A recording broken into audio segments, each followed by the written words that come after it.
Guys, ഞങ്ങൾ തിരുവല്ലയിലുള്ള marine എക്സ്പോയിലോട്ട് പോയായിരുന്നു കേട്ടോ. സീ വേൾഡ് മറൈൻ എക്സ്പോയിലോട്ട് പോയിട്ടുണ്ടായിരുന്നു. അപ്പോൾ ഞങ്ങൾ ഫാമിലി ആയിട്ടാണ് പോയത്. പപ്പ, അമ്മ, അമ്മച്ചി, ഞങ്ങളുടെ വേറൊരു അമ്മച്ചി, പിന്നെ അങ്കിള്, അങ്ങനെ ആയിട്ടായിരുന്നു ഞങ്ങൾ പോയത്. എൻ്റെ അനിയനും കേട്ടോ. അപ്പോൾ ഈ ഫസ്റ്റ് എൻട്രൻസിൽ തന്നെ നിങ്ങൾ ആ കണ്ടെത്തി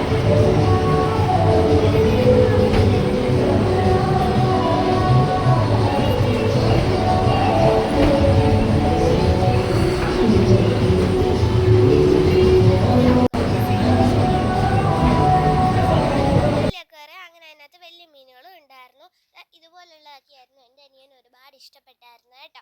പിന്നെ ഇതാ ഇതുപോലുള്ള പിന്നെ വന്നിട്ട് ടണൽ അക്വേറിയങ്ങളായിരുന്നു. ഇതാ ഇതുപോലെ അക്വേറിയങ്ങൾ ഉണ്ടായിരുന്നു. പിന്നെ ഇതാ ടണലിലോട്ട് കടക്കാൻ പോവുകയാണ് ഗൈസ്. ഇതാ സംഭവം ഇതാണ് ടണൽ അക്വേറിയം എന്ന് പറയുന്നത്. നല്ല രസമാണ്. പല കളറിലെ മീനുകളും അരാപ്പൈകളും എല്ലാ വലിയ മീനുകളും ഉണ്ടായിരുന്നു. തലയുടെ മണ്ണേ കൂടെ ഒക്കെ പോകുന്നുണ്ടായിരുന്നു, സൈഡിൽ കൂടെ എല്ലാം പോകുന്നുണ്ടായിരുന്നു. എല്ലാ അരാപ്പൈകൾ പോലുള്ള മീനുകളും എല്ലാം ഉണ്ടായിരുന്നു. മീനുകളായിരുന്നു സൈഡിലും എല്ലാം അതുപോലത്തെ മീനുകളൊക്കെ ആയിരുന്നു. പിന്നെ ഇതാ കണ്ടോ, ഇങ്ങനെ കുറേ മീനുകളുണ്ടായിരുന്നു. ഒന്നും പറയാനില്ല, അടിപൊളിയാണ് കേട്ടോ. കണ്ടോ, കണ്ടു കാണുമായിരിക്കും. ഇങ്ങനായിരുന്നു. നമ്മള് ടണലക്വേറിയം എന്ന് പറയുന്നത് ഇച്ചിരി ലാർജാണെന്ന് വെച്ചാൽ കുറേ ഉണ്ട് കേട്ടോ കാണാനും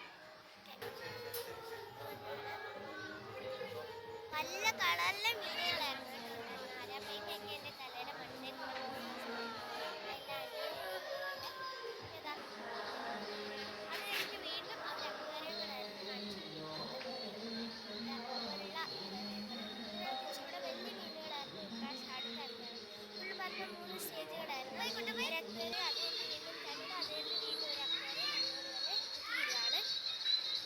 അതാ കണ്ടില്ലേ, അനിയൻ്റെ കൂടെ ഞാനിങ്ങനെ നടന്നു പോവാണ്. അവനിങ്ങനെ കുഞ്ഞു മീനുകളെ കാണുമ്പോൾ അവനത് പിടിച്ചിട്ട് എന്നൊക്കെ പറഞ്ഞിട്ട് പേടിപ്പിക്കുകയൊക്കെ ചെയ്യുമായിരുന്നു കേട്ടോ. അടിപൊളിയാണ് കണ്ടോ. നല്ല മീനുകളാണ് ഇതിലുള്ളത്. ഞാൻ കുറച്ച് ദിവസം ലേറ്റ് ആയി പോയി കേട്ടോ. കാരണം ഞങ്ങൾ സംഭവം 24-ാം തീയതി തന്നെ പോയതാണ്. പക്ഷെ എനിക്ക് ഇന്നാണ് ഇത് അപ്ലോഡ് ചെയ്യാൻ പറ്റിയത്. ടണലിൻ്റെ ഇടയ്ക്കുള്ള പിക്ചേഴ്സൊക്കെ ഞാൻ കാണിക്കുന്നുണ്ട് കേട്ടോ. അത് കഴിഞ്ഞ് മെർമെയ്ഡ് ഷോ ഉണ്ടായിരുന്നു. എല്ലാം കഴിഞ്ഞിട്ട് മെർമെയ്ഡുകൾ ഉണ്ടായിരുന്നു. അതിൻ്റെ ഇടയ്ക്കൊക്കെ ഇതൊക്കെ ഉണ്ടായിരുന്നു. ഇങ്ങനെ കറങ്ങുന്നതൊക്കെ വീഡിയോ എടുക്കുമ്പോൾ കറങ്ങി വീഡിയോ എടുക്കുന്നതൊക്കെ ഉണ്ടായിരുന്നു. ഇത് സ്കൂബ ഡൈവിംഗ് ആണ് കേട്ടോ. ഇതെല്ലാം കഴിഞ്ഞിട്ടാണ് സ്കൂബ ഡൈവിങ്ങും മെർമെയ്ഡ് ഷോയും. റഷ്യൻ സുന്ദരികളാണ് മെർമെയ്ഡ് ഷോയ്ക്കകത്തുള്ളത്. ഇതാ സ്കൂബ ഡൈവിംഗ് ഉണ്ട്, പിന്നെ മെർമെയ്ഡുകളുണ്ട്. അവരൊരു ചെറിയ ഷോ ആയിട്ടാണ് കേട്ടോ ക്രമീകരിക്കുന്നത്. ഒരു ഹവർ അവർക്ക് ഇടവേളകളുണ്ട്. അപ്പോൾ അതിൻ്റെ ഇടയ്ക്ക് ഞാൻ എൻ്റെ അനിയൻ്റെ അക്വേറിയത്തിൻ്റെ ഫോട്ടോയും ഒക്കെ ഒന്ന് ചുമ്മാ കാണിക്കുന്നതാണ് കേട്ടോ. നല്ലപോലെ കാണാം. അത് കഴിഞ്ഞിട്ട് ഞങ്ങൾ ഇടത്തുവ പള്ളിയിൽ പോയി. അപ്പം ഇത്രയേ ഉള്ളൂ ഞങ്ങളുടെ ടൂറ്.